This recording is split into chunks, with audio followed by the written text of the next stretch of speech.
Alright, YouTube, today we have the latest release from Anathema Publishing. This is IAO Ophite Iconography, and it is an exploration of Gnostic imagery by my favorite artist in the occult, Jose Gabriel Sabogal. I apologize if I have butchered that name. But when I saw that he was coming out with a new book and it was going to be published by Anathema, I pre-ordered it as soon as I could. This is the collector's edition. It looks a little bit darker on camera, but it is like an emerald green, and it's got these nice little indentions on the cover and the sun icon on the back. Very, very nice binding, as we always expect from Anathema. And the end papers are mesmerizing.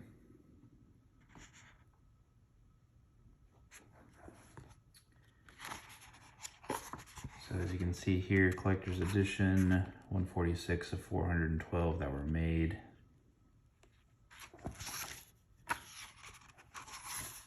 And the paper is very thick and textured. You can see the lines there in the paper.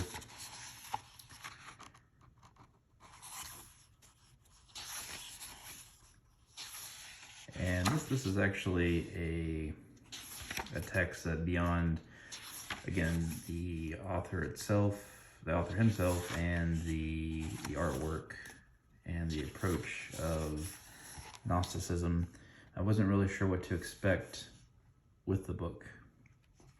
But it is a very interesting read, and the approach is that many times, books like this are focused solely on the text, but this book seeks to mostly expand upon the images. It kind of reminds me of sigil work and the subconscious. Obviously, the more you look at these images, the more you'll get out of them, but the images themselves tell a story that words would fall short to do. Now, there have been some questions that I've received about Abraxas, before I forget, being on the cover of the book, and that is related to some of the Gnostic visual art pieces that have survived being called Abraxas gems. It's actually a mistranslation, which is addressed later in this book, but it does make for a very nice cover. Now, the book is broken into three main sections that focus on the demiurge, Sophia, which is the divine feminine aspect, and then the Savior as a serpent. Those are the breakdowns of what you can expect to see in the book in each of the three main sections. If we skip ahead a little bit, this is where it talks about Sophia as the female, and then the demiurge portrayed as a serpent with a lion's head, which would devour the feminine divinity. Let's see if I can skip ahead here. Yeah, the divine fullness and the serpent Christ. One of the topics that the book addresses, which I thought was a very good read, was that in the secret gospel of John, which isn't listed as canon in most Christian groups, is that Christ, mocks mankind and denies his own crucifixion. And it's comments like that from those types of books that makes it no wonder that a lot of Christian religious groups do not make that book or list that book as part of the canon, because it flies in the face of everything that they're trying to control people with.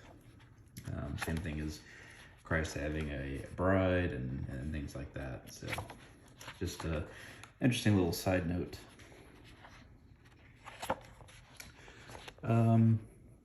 You can see here some more of the artwork and some of the passages, and then further exploration, some comparisons between Moses, Jesus, and Muhammad. and just some very beautiful and sometimes graphic artwork.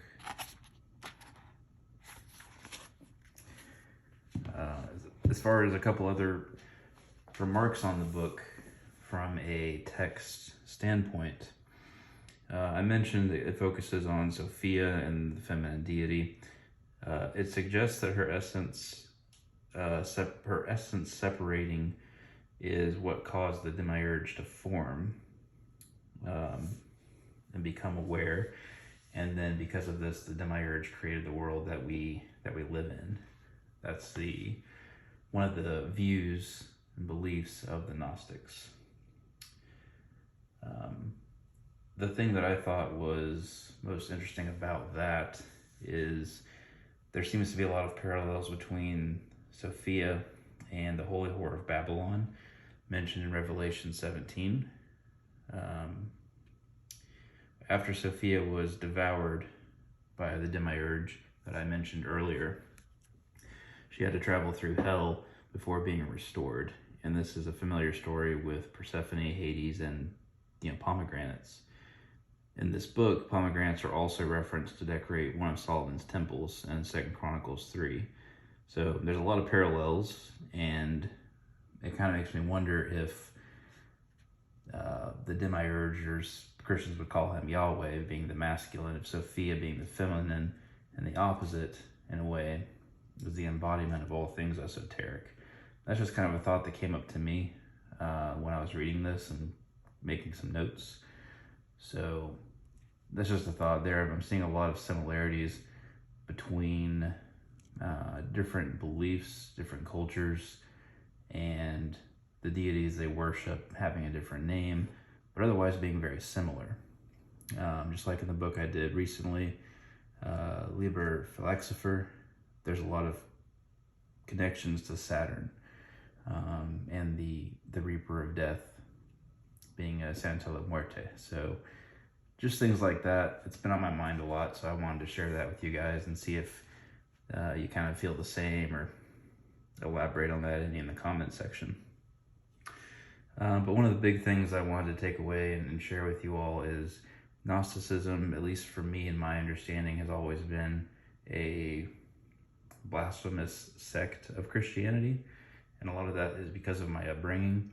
But historically, Gnosticism is a continuation of an ancient serpent cult.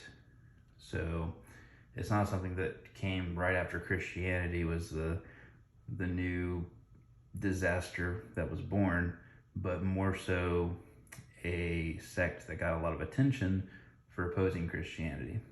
So the book is, again, very eye-opening.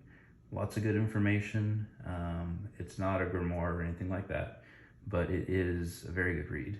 And if you have a little bit extra money, I recommend picking it up, and have a good day.